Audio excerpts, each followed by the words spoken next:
Ocean City, Maryland, the Mid-Atlantic summer playground. A sparkling beach mecca with a carnival feel. It's full of families, couples, vacationers. It's just a hotbed of activity. But in 2002, a horrific 72-hour crime wave ripped apart Ocean City's facade of summer fun. The horror like I had never heard in my life. Everyone was shocked. People couldn't believe it. The ensuing investigation would have more twists and turns than a boardwalk roller coaster, leaving everyone in Ocean City wondering what evil lurked beyond the bright lights of beachfront condos. Human beings don't do this. Evil monsters do this.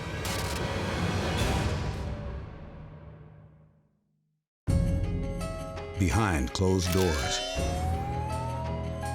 beyond the headlines, every city has a dark side.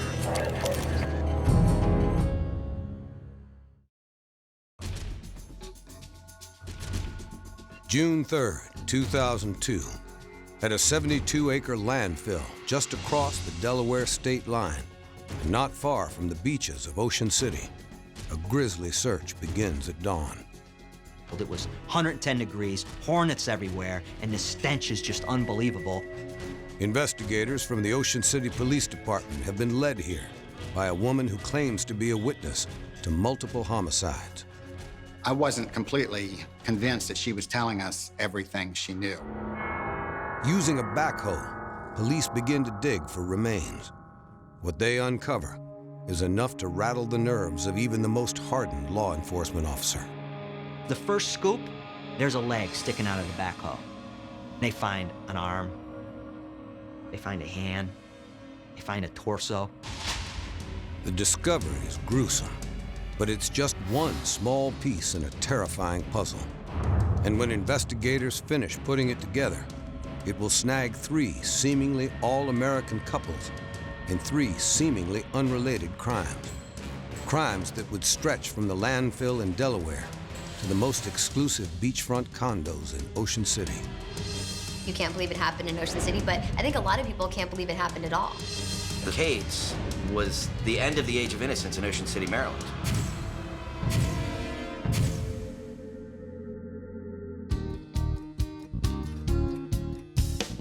Equidistant from 3 of the East Coast's largest cities, Ocean City is to the Mid-Atlantic what the Hamptons are to New Yorkers, or Hilton Head is to the southern elite. A beachside resort whose natural beauty is only outpaced by the volume of visitors. It is a tourist town. Kind of quiet on the off-season, but in the springtime it starts to pick up. In the summer it's very busy. We traditionally have pulled from the Baltimore metro area, Baltimore suburban area, and Pennsylvania. And now, lately, in the last few years, Jersey and New York. During the off-season, there's approximately 50,000 people in Ocean City, Maryland. But during the summertime, it swells to about 500,000. So it is packed. It's packed with old people, it's packed with young people, it's packed with families, and it's packed with partiers. College kids who just like to have a good time, drinking, drugging, women, whatever. It becomes the 2nd largest city in the state of Maryland during the summertime. But whereas the Hamptons are bloated with every imaginable breed of aristocrat, Ocean City's allure lies in its beautiful blue-green waters, cool mid-Atlantic breezes, and family-friendly fun. There's plenty of things to do, especially if you like the beach lifestyle in the summertime. Amusement park on the boardwalk, go-karts and water sports. Water sports are spectacular. Jet skiing and boat rentals, fishing, parasailing, surfing, big surf beach. But the beachside family fun isn't Ocean City's only draw. Lay on the beach all day and then head out to the nightclubs and bars at night and enjoy a few cold libations, and it's a lively place at night. The nightlife in Ocean City is very, very busy. It's like almost like being in New York. It's constant. The dizzying nightlife hasn't always been a staple of the Ocean City experience. Dubbed the OC back in 1870, for nearly a century, the town was an isolated enclave, reserved almost exclusively for the Eastern Shore's upper crust. But by the 1970s, Ocean City had morphed into a bustling beach town that welcomed all comers. Ocean City is so special because that's where people come to have fun in the summertime on the East Coast. There's all types of nightlife, partying, food. It's supposed to be family-oriented, but as time goes on, it's for everybody. Yet even amidst that carnival atmosphere, Ocean City managed to retain its small-town vibe, immune to the pitfalls of big city life. Certainly in the summer, you have a lot of drinking in public and noise violations, but overall, very safe community, very little violent crime. It's a safe place to visit. It's a safe place to live. It's a safe place to vacation. It's a great place to be. The worst things that have happened are pedestrians are hit because they don't use the crosswalk, or there are car break-ins because there are people lined up cars lined up during the summer months, so people obviously take advantage of that. But other than that, it is not a criminally active area. But in 2002, on the Wednesday after Memorial Day weekend, as Ocean City police were bracing themselves for the summer uptick of DUIs and noise violations, they received a call from detectives in the Washington, D.C. suburb of Fairfax, Virginia. Detectives were trying to track down a missing couple, Josh Ford and Martha Crutchley. Josh, a 32-year-old mortgage broker, and Martha, a 52-year-old insurance executive, had met at a friend's Christmas party 3 years earlier. On the surface, the 20-year age difference might have seemed odd, but with Josh and Martha, it was love at first sight. Him and Martha seemed like they really loved each other. They were like what you would call soulmates, because once they were connected, they were connected. But like so many who work inside the D.C. Beltway, Josh and Martha were pretty connected to their jobs, too. So when the rare opportunity for a long weekend presented itself, the couple booked a suite at the popular Atlantis condominiums and made a beeline for Ocean City. They really didn't take a lot of vacations, so this was like supposed to be really, really special for them. They've had a tough week at work, and they decided this long weekend, we're gonna go enjoy it at the beach. And Ocean City is a good place to do it. But when Martha didn't show up for a meeting scheduled for the following Tuesday, her co-workers back in the D.C. area became concerned. She didn't come to work that day. She didn't call in. That alarmed them because that just wasn't in her nature. They sent someone to the house, to their apartment, and their car wasn't there. Martha's staff filed a missing persons report with the police in Fairfax. That's when Fairfax detectives reached out to Ocean City police. Martha's co-workers being so adamant that it was so out of character for her to be missing or not have contact with them. Someone from that socioeconomic status, you expect them to show up eventually.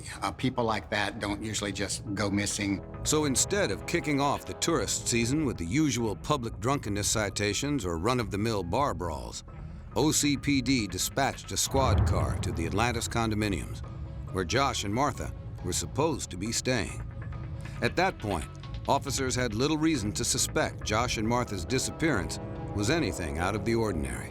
People disappear, in Ocean City all the time, but they're disappearing to have fun. In my experience, we've seen all different reasons why people are missing for, several hours to several days. But what police didn't know was that Josh and Martha's disappearance was just the first in a trio of bizarre events. Events that seemed to be unrelated, but when pieced together, would add up to the most notorious crime in Ocean City's history, and ultimately lead back to that frightening discovery in the landfill outside of town.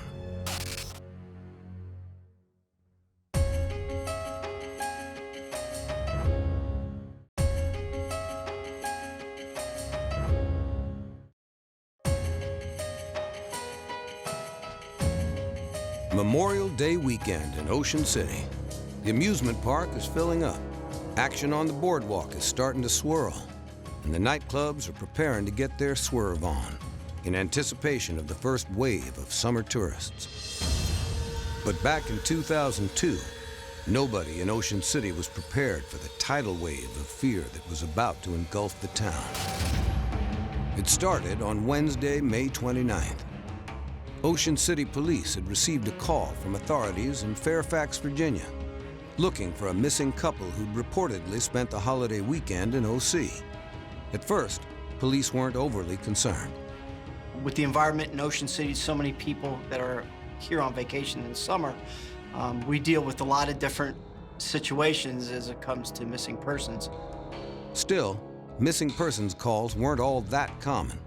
So police decided to send a squad car to the Atlantis condominiums to check on Josh and Martha. At first glance, nothing seemed out of place. Everything looked fine. There was nothing to indicate there was any foul play. It really had the appearance and the feel like they were still staying there. Had Josh and Martha decided to stick around Ocean City a few extra days and not tell anyone? It certainly seemed that way. There was just one problem with that theory. Neither Josh nor Martha had attempted to check in with their co-workers back in D.C. That, of course, raised their suspicion level. Someone from that socioeconomic status, you expect them to show up eventually. They ultimately created a missing persons flyer. As tourists made their way up and down the boardwalk, Ocean City Police started circulating the flyer with Josh and Martha's picture on it. Little did they know that an equally bizarre incident was taking place at another beachfront condo further down the boardwalk. 911, get emergency. In a hushed, almost secretive tone, the caller informed 911 operators that there were intruders in the penthouse suite where she was staying. My purse is suddenly missing, and I'm afraid I'm going to have a robbery here. People in your apartment at this time? Yes. I'll connect you to the police. You can tell them, okay? Okay. Just as the operator was connecting the caller with the Ocean City PD, the line went dead. Ocean City Police emergency. Hi, there are people in... On one hand, a dropped emergency call would dictate an immediate response from police. On the other, the call sounded a little bit like some classic Ocean City booze-induced chaos. But dispatchers had difficulty relaying the information to officers in the area. And when no one else from the condo complex reported any unusual activity, the OCPD opted not to respond to the call. The mystery surrounding that call only deepened when, in the early morning hours of May 30th, an eerily similar incident took place. It started when another vacationing couple, Melissa Sealing and Todd Wright, claimed to have had a frightening encounter with a man and woman they'd met at a local bar. It was a Wednesday night. She met them, she and her boyfriend, and they went bar hopping together that night. According to Melissa, she and Todd accepted an invitation to accompany the couple back to their condo for a nightcap. Once inside, things went south in a hurry. The couple accused Melissa of trying to steal the woman's purse. He became very irate. He was cursing. He pulled out his gun and orders her to find the purse. Melissa claimed the man was so enraged that she and Todd began to fear for their lives, but ultimately managed to escape the condo. In a town where cutting line in the bumper cars constitutes high crime, the incident begged a couple of questions. One, was this incident somehow related to the mysterious 911 call? And two, did it have anything to do with Josh and Martha's disappearance? Before police could even begin to answer those questions, they received another unusual call. We get a call to a silent alarm at the Hooters restaurant. My partner and I that night, we responded to that location. Moments later, Ocean City Police arrived on the scene. Near the building's side entrance, they spotted the culprits, who seemed to have more in common with your average Ocean City tourist than the gang from Ocean's 11. We parked from a distance. We saw the two suspects loading the truck with their stolen merchandise. They had no idea that we were walking up on them. Police drew their weapons and ordered the two perpetrators up against the wall. As they were being cuffed, the female suspect told the officers she suffered from panic attacks and asked them if they could get her a Xanax, which she kept in her purse. The officer found the pills, along with something else. He found the driver's licenses for Joshua Ford and Martha Crutchley. Were the armed robbers sitting in front of police none other than missing couple Josh Ford and Martha Crutchley? That's what it looked like. And judging from the lengths they'd gone to disguise their vehicle, this seemed like a missing couple that didn't want to be found. The vehicle had electrical tape over the license plate to disguise any identification of the license plate. Items police seized from inside the vehicle offered further proof that this wasn't your average pair of missing vacationers. They found a ski mask. They found flex cuffs, things of that nature. You have a ski mask for one reason. It's to disguise your identity from whomever it is you don't want to know who you are. But even more disturbing than the flex cuffs and ski masks was the cache of weapons investigators found. We discovered that the male suspect had firearms on his possession, and not only firearms on his possession, they both had firearms in the vehicle. The female suspect had a revolver handgun as well, stuffed in her pants. Did Josh Ford and Martha Crutchley have some dark side nobody knew about? It appeared so, until officers made another startling discovery, one that would open a whole Pandora's box of mystery and misdeeds, one that would come to haunt Ocean City forever.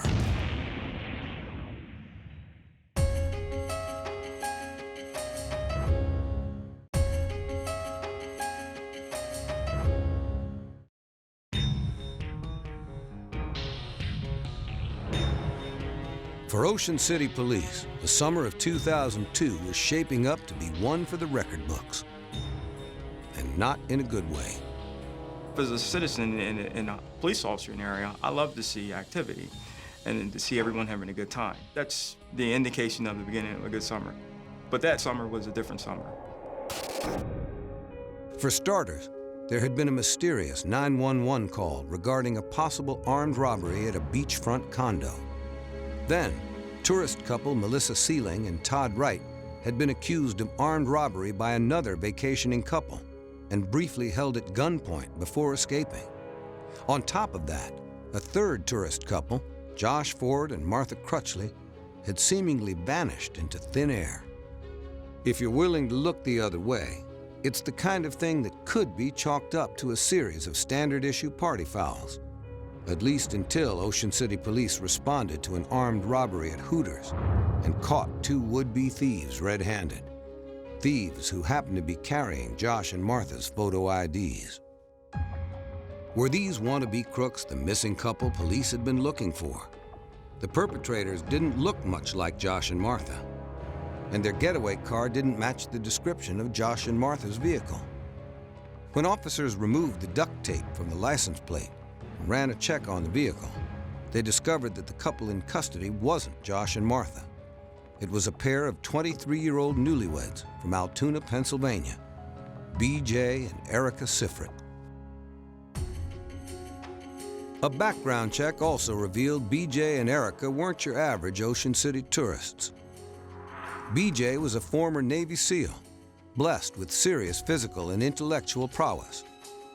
Out of 135 candidates chosen for the SEAL team that year, 17 graduated, and BJ Cifrit, he finished honor man at the top of that class. BJ was driven. He was driven to succeed at whatever he did. Wife Erika was no slouch either. Born into a wealthy Pennsylvania family, Erika was a standout both in the classroom and on the basketball court. Erika was like the star child. She played on all the top teams, all the top girls' teams. She was the top in her high school class.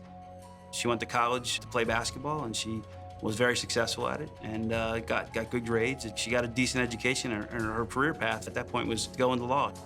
No matter what she set her mind to, she would have just been successful at no matter what she did. BJ and Erika ran a pair of businesses back in Altoona, one that sold branded knickknacks online, and another that catered to one of Erika's lifelong passions, scrapbooking. Erika was a collector. She liked to collect things, she liked to photograph things, she liked to keep things to bring back memories. Off middle-class family, he was a Navy SEAL. It doesn't seem like it gets any more American than that. So what were a former Navy SEAL and a scrapbooking student athlete doing raiding a Hooters in Ocean City on a Saturday night? And why did they have Josh and Martha's IDs on them? Police hauled Erika and BJ down to the station to get to the bottom of things. But when investigators tried to question BJ, they hit a wall. He would not say anything to the police other than who he was, and then he invoked his right to counsel. Thankfully for investigators, Erika was more forthcoming. She was very, very chatty. She wanted to tell us just about everything. Erika Sifrit began talking almost right away.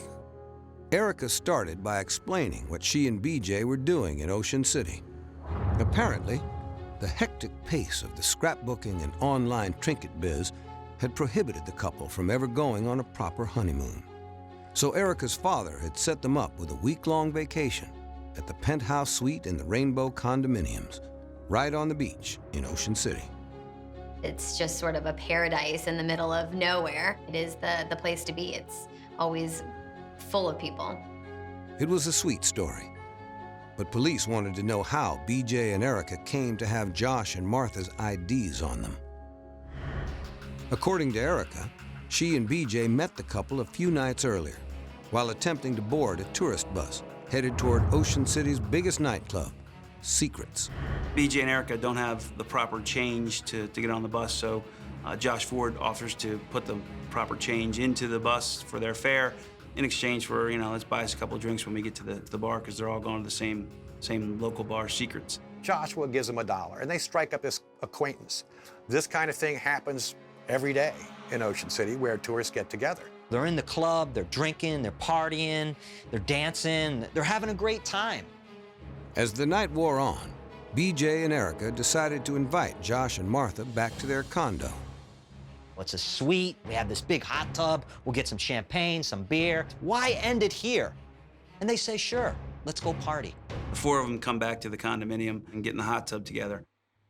According to Erika, before BJ could even get the hot tub fired up, Josh and Martha started snooping around the condo. A few minutes later, Erika noticed that her purse, which contained some expensive jewelry, was missing. Her Coach purse is missing. And they blame Josh and Jeannie that they've taken it and thrown it over the side of the condominium, or they've stolen it in some way. Erika told police that an altercation ensued, and BJ wound up pulling a gun in self-defense. He flips out, he gets his .357 out, starts waving it around. He puts a handgun at them and orders them to prove that they don't have the jewelry on them by taking their clothes off. And that's when Joshua and Martha decided to make a run for it and run up the stairs to the master bedroom and try to get away. Erika stated that once in the master suite, Josh and Martha locked themselves inside the bathroom. When Josh and Martha refused to come out, BJ attempted to break open the door by firing his .357 Magnum through the handle. In the process, he accidentally hit Josh. And the round would go into him, causing him to fall away from the door, and then obviously the door's kicked in, and they confront one another inside the bathroom. Erika told police the confrontation came to an end only after BJ fired several more rounds, ultimately killing both Josh and Martha. The story was bizarre, but Erika swore it was the truth. She even told police she tried to call 911 the night it happened. Investigators went back and checked their records. As it turned out, Erika had called 911. In fact, hers was the call that had so baffled police a few days earlier. 911, did emergency? There are people in my house who I don't know, and my purse is suddenly missing. The 911 call seemed to validate Erika's story, but it didn't explain why BJ and Erika had Josh and Martha's photo IDs, or why they'd just been caught robbing a Hooters in the middle of the night. At that point, under exiting circumstances, we felt we were justified in going to the penthouse unit of the Rainbow. Once inside, police discovered evidence not of a crime scene, but of a newlywed couple enjoying a picture-perfect vacation. They play miniature golf. They go party at all the clubs. They eat chicken wings. They drink beers, they go shopping, they buy clothes, and it's all documented because remember, Erika by trade is a scrapbooker. But pictures weren't all that investigators found. I observed on a table in the living room area what appeared to me to be a spent projectile on the table, and it appeared that projectile had some kind of matter on it, some kind of flesh or a residue of blood. Investigators also found evidence that placed Josh and Martha inside BJ and Erika's condo. On another coffee table was a key with a keychain, and the keychain was a typical hotel-type keychain that said the Atlantis condominium. Like the 911 call, the evidence inside the condo seemed to dovetail with Erika's statement. There was just one problem. Josh and Martha's bodies were nowhere to be found, which made the whole scene a head-scratcher. It didn't feel good to me. There's some bizarre things going on. Just when the investigation couldn't get any stranger, Erika Cifrit made another shocking confession, one that would add to the case a layer of depravity police in Ocean City had never seen.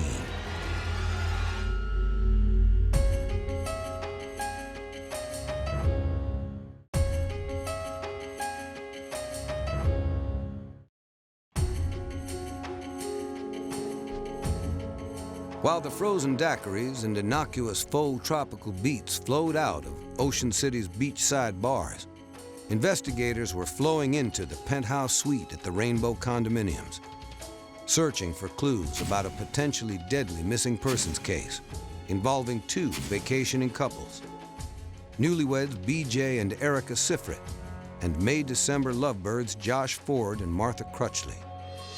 In addition to some standard issue vacation photos, inside the Cifrits' condo, CSIs found Josh and Martha's room key, as well as projectiles from a .357 Magnum, all of which seemed to corroborate Erika Cifrit's story about an alleged robbery that culminated in a fatal shooting. But when investigators entered the master bathroom, Josh and Martha's bodies were nowhere to be found. In fact, the scene looked less like an act of self-defense and more like a cover-up. There was all kinds of cleaning supplies there. There was Drano, there was, I think, bleach, paper towels, Windex, and all this kind of stuff. The cleanup job to the naked eye was done very well, but our evidence technicians went in there, and it was plainly obvious to them that there was quite a bit of blood lost in that bathroom. While the forensics team worked to process the scene, investigators focused on an even bigger task, finding the bodies. That's when Erika Cifrit added a new, more disturbing detail to her story. Erika begins to tell stories of, well, he wanted to get rid of the bodies. We didn't know how to get rid of the bodies. He made me do this. He put a gun to my head. He told me this. He told me he'd kill me. He did all of this, and we ended up cutting up the bodies. They were cut up in the jacuzzi tub to lessen the blood, and they were put in garbage bags. They dismember the bodies and package them up and then take them to the dumpsters. I think the next day they spend cleaning up the mess. In a town where the term self-defense usually means putting on a sunblock with 50 SPF or locking your patio door when you head to the beach, it was the most twisted case police here had ever seen. Investigators decided it was time to search the dumpster near the Rainbow condo. If it contained human remains, forensics experts could match the DNA to the blood in the Cifrits' condo, which would allow them to determine if the remains were Josh and Martha's, and determine if Erika Cifrit was telling the truth. But when Ocean City Police examined the dumpster, there were no bodies to be found. We confront her about, listen, you're not telling us the truth. You're not telling us the whole truth. Please tell us exactly what's going on. And we took a stern manner with her. That's when Erika Cifrit came forward with another shocking revelation. The reason investigators couldn't find Josh and Martha's remains was because they weren't in the dumpster near the Rainbow condominium. They'd been placed in several dumpsters throughout the area, dumpsters whose contents had been hauled off to a landfill in Delaware. With every new detail, Erika's story was getting creepier and creepier, and harder to believe. I wasn't completely convinced that Erika Cifrit was telling us everything she knew. Maybe so, but Erika was sticking to her story, that BJ had shot and killed Josh and Martha in self-defense, then forced her to help him dispose of the bodies. Erika even described the type of bags BJ used to transport the body parts from the condo to those dumpsters. Erika could tell us how the bodies were packaged, so it would make the search at the landfill, which was going to take place the following day, much easier for us. But there was a catch. In exchange for that description, Erika wanted assurance that she'd be exempt from any criminal charges. Prosecutors agreed on one condition. If they did find Josh and Martha's remains in the landfill, Erika would have to go on the record stating that the incident was all some twisted case of self-defense, solely orchestrated by her husband. She would have to take a polygraph showing that she was not involved with the homicide, which is what she was representing to us at that time. Erika accepted, and on June 3rd, Ocean City police headed to the landfill in Delaware with a backhoe and began searching for human remains. It was 110 degrees, hornets everywhere, and the stench is just unbelievable. Just minutes after the backhoe began to dig through the refuse, investigators made a horrifying discovery. I would say within the first half hour, we were able to locate the first body part. The first scoop, there's a leg sticking out of the backhoe, and they find an arm, they find a hand, they find a torso. The parts were taken to the lab in Ocean City for analysis. The leg was proven to be Martha Crutchley's. The hand, neck, and torso were Josh Ford's. 2 bullets were also removed from Josh's torso. Bullets that ballistics experts determined had been fired from the Cifrits .357 Magnum. As if that wasn't enough, the blood found in the condo was a match to both Josh and Martha. And the serrated knife found the night of their arrest also had Josh and Martha's blood on it. With Josh and Martha's remains now identified, police were prepared to honor their deal with Erika. There'd be no criminal charges filed against her, provided she took and passed a polygraph test. But before they administered the polygraph, police wanted a bit more information about BJ and Erika's marriage, and why a decorated Navy SEAL and his scrapbooking wife had been trying to rob a Hooters in Ocean City. She was from a wealthy middle-class family, and he was a former Navy SEAL that finished top in his class. They just seemed like any vacationing couple in Ocean City. But Erika described her and BJ's relationship to be less like a storybook romance and more like a horror movie. It started when BJ left the Navy and began drinking heavily and dabbling in drugs. He encouraged Erika to do the same, and pretty soon, they were both hooked. I think they were fire and gasoline. They just sort of, together, they burned hot, and it was just a bad mix. Erika told investigators that as their drug use intensified, so did BJ's erratic behavior. He adopted a quartet of snakes and named them Hitler, HIV, and Bonnie and Clyde. BJ also started breaking into stores in order to sell the stolen goods on eBay.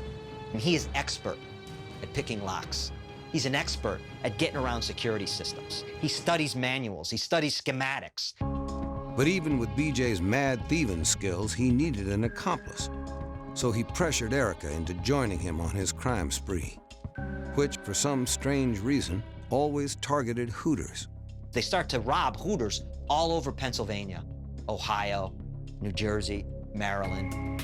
Though the details were definitely weird, a Hooters fetish, a snake named Hitler, to investigators it was becoming increasingly clear that Erika Cifrit was the victim of a violent, drug-addled, and manipulative husband. She was the submissive wife and was the victim of mental and physical abuse by BJ. At least that's what the cops were thinking, until a slip-up by Erika and a shocking string of photos revealed that there was even more to this case than detectives imagined. and that during Memorial Day weekend 2002, the unsuspecting tourists in Ocean City had not one, but two natural-born killers lurking among them.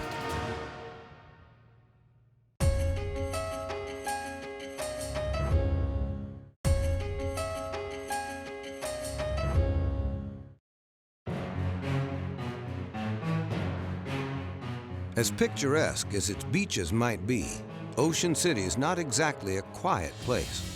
Between the whir of the go-karts and the barkers on the boardwalk, the town's decibel level is more akin to a rock concert than a beach resort. But at Ocean City Police Headquarters on July 23, 2002, you could hear a pin drop. In exchange for immunity, Erika Cifrit had detailed the method by which her husband BJ shot, killed, and disposed of fellow tourists Josh Ford and Martha Crutchley.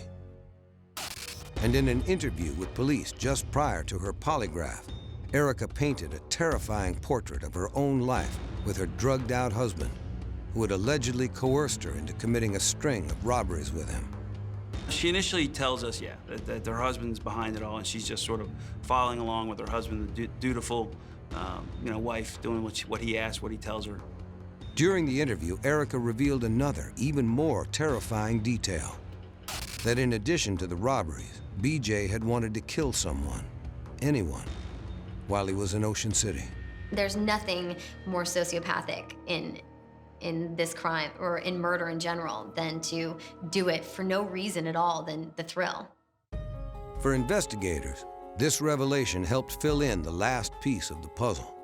The bizarre encounter in which Melissa Sealing and Todd Wright had been lured to the Rainbow condominiums and then threatened at gunpoint. Apparently, less than 48 hours after killing Josh and Martha, BJ had set out to make Melissa and Todd his second pair of victims. Melissa was scared to death. I mean, she'd been shown a bullet hole in a door and told that another couple had been killed. With the real story slowly coming into focus, cops were confident the deal they'd made with Erika Cifrit had been the right one. All that was left now was to administer Erika's polygraph, throw the book at her husband BJ, and call the case closed. But no sooner had Erika Cifrit sat down for her polygraph than she made a costly slip-up. And it became clear to the polygrapher that she wasn't just an accessory after the fact. She wasn't just someone who helped clean up the mess, but that she was someone who was actively involved in the homicides themselves. In fact, Erika's polygraph revealed that she not only helped BJ cut up Josh and Martha, but she was likely the one in charge of that brutal act. Not only did she participate in the murders, but she actually ordered the murders. Erika's accidental confession wasn't the only clue that pointed to her direct involvement.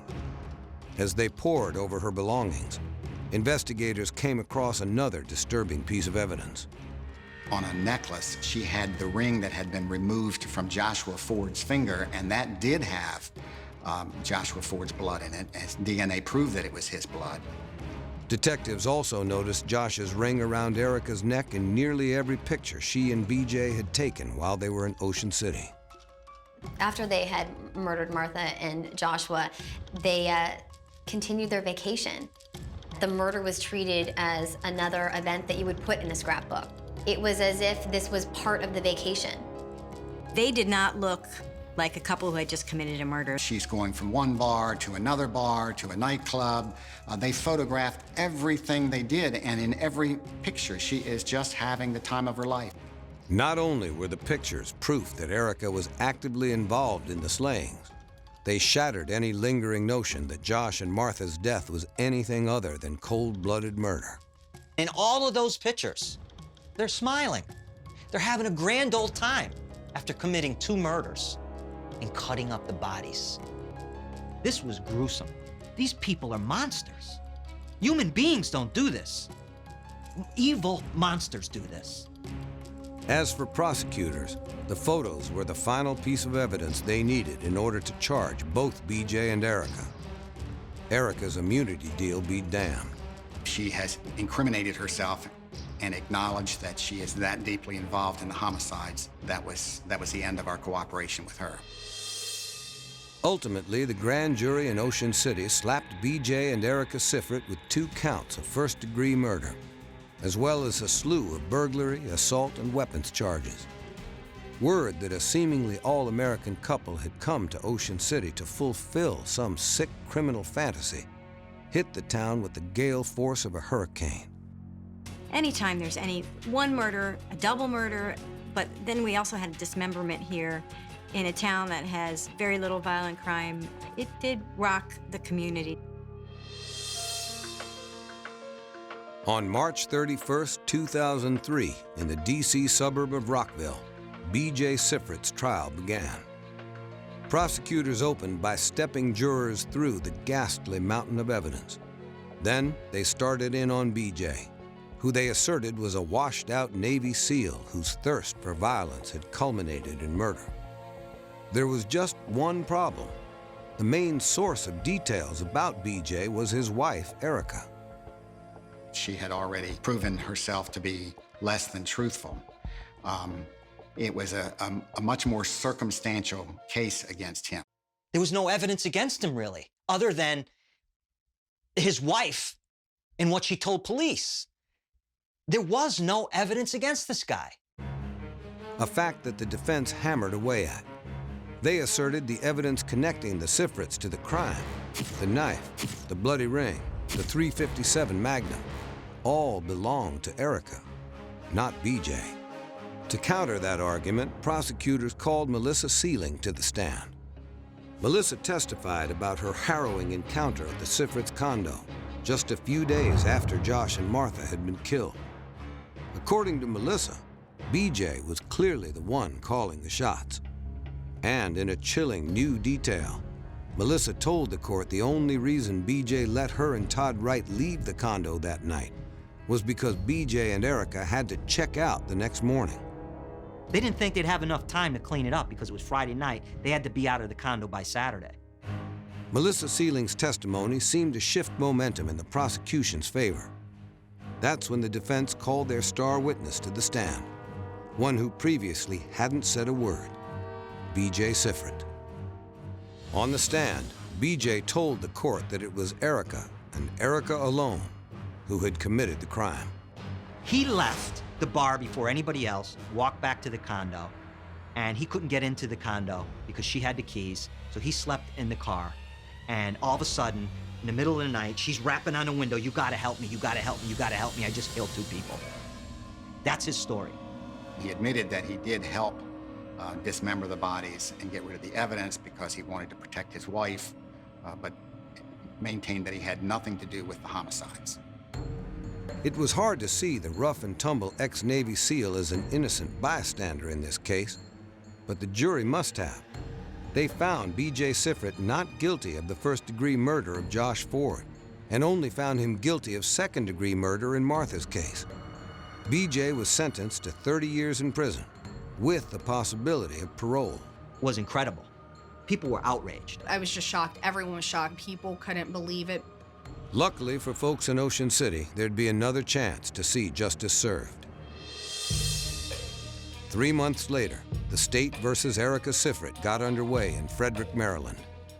Erika's lawyers opened by painting a picture of a woman who was merely following the sadistic lead of her controlling husband. She's the little wife who is living with the monstrous husband, and she felt so threatened that she helped him because she was afraid that he was going to kill her and kill her parents. Thanks to a treasure trove of physical evidence, prosecutors had a pretty easy time refuting that claim. She had the handgun. She had the casings in the rind that was from the same weapon. She had the ID card. She had Joshua's ring. So all those things were pointing towards her. Not to mention the scrapbook that showed Erika enjoying herself in Ocean City days after the murders. All that week, Erika Cifrit is posing with her husband, smiling like the Cheshire Cat in Alice in Wonderland. That's not someone who is scared to death of their partner or who has done something that they didn't want to do. That's someone who's just having a good time.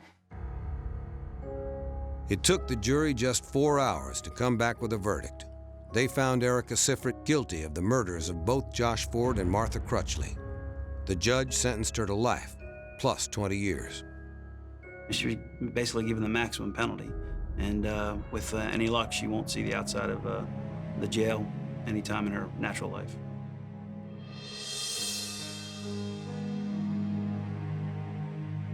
A decade of summers have come and gone since the murders of Josh Ford and Martha Crutchley. And judging by the traffic on the boardwalk, tourists in Ocean City have long forgotten what happened, if they ever knew at all.